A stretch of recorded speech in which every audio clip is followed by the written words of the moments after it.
How it looked when I first started was I had a laptop, like a Mac laptop, with the white ones, the one that like doesn't look as nice as the ones now, and just had a little M box. It's this little interface that records 2 channels at once, and so I remembered I would set up 2 microphones on the drums and just record that, and then we'd set up the bass and I'd record that, and then the guitars, and then I'd record it all track by track into my little computer with headphones, and it didn't sound good, obviously, but I would have to take it out to my car and listen to see, oh, does this sound like anything that I love, and go back and forth and just do that game. And I tried my hardest, and it never really ended up sounding amazing, but it got me started, you know, just on my little laptop.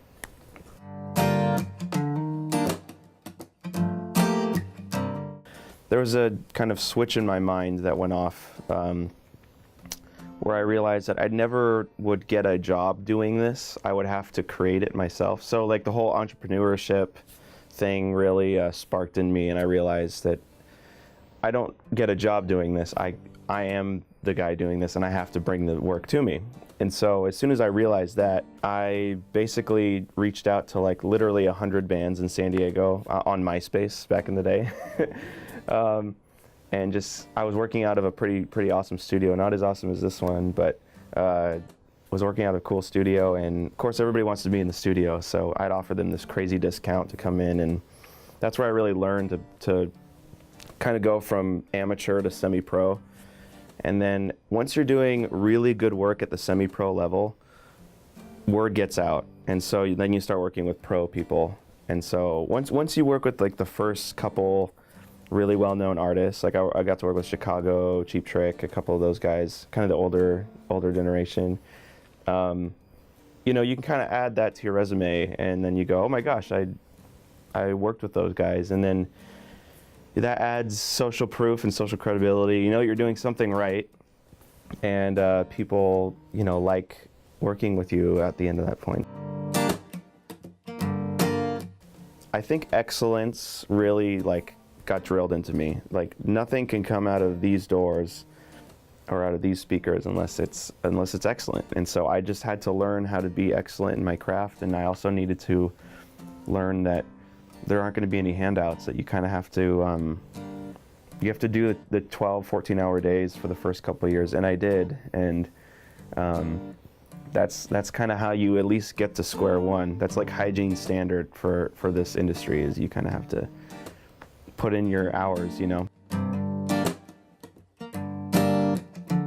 One thing that I'm really proud of is I've been able just to master like 10,000 or so, or 10,000 plus artists in the course of a few years from all over the world. So I've got to like really see, you know, the whole spectrum of talent, I guess. So that's been really amazing that many people have trusted me with their music is really cool. Like aside from the people I've worked with or whatever it may be, that I think is something I'm most excited about.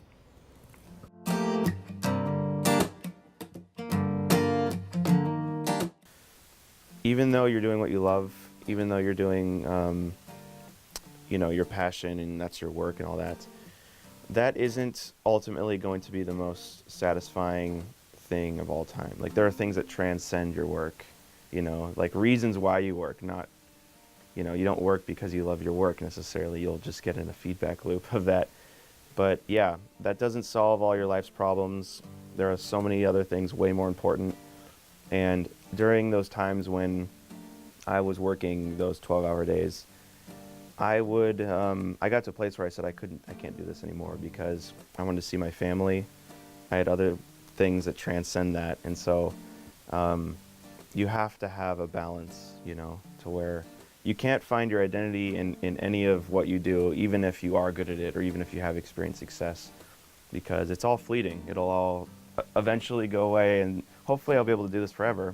But yeah, I ultimately don't find my ultimate pleasure like 100% in my work, you know, because whatever you put in, you won't get back what you think you'll get back, you know. It's enjoyable and it's amazing, but it won't like ultimately satisfy you. The first thing is just know your expectations. Even though you're really good at what you do, and you may be going to school for it or whatever, that doesn't necessarily guarantee one, success, or two, even that you get to work in this industry. And then two is be really, really, really good at what you do. There's no room for mediocrity. Number three, the whole notion of get educated formally and hopefully somebody will honor that, just throw that all away. In this world, it's all about who you know, what you can do, the connections, and making it on your own as an entrepreneur than it is getting a job somewhere. So if you aren't an entrepreneur and you can't, like, you're not a go-getter or you're not a starter, then no matter how good you are at audio, it's going to be very difficult for you to get into the industry. So all of those things combined, if you like mix that up, there's a good chance that you would at least be working in the industry, but ultimately right place, right time as well is what really leads you to like success, and you're a top guy doing this or top girl doing this. And so that's just mainly just knowing what you're getting into, you know.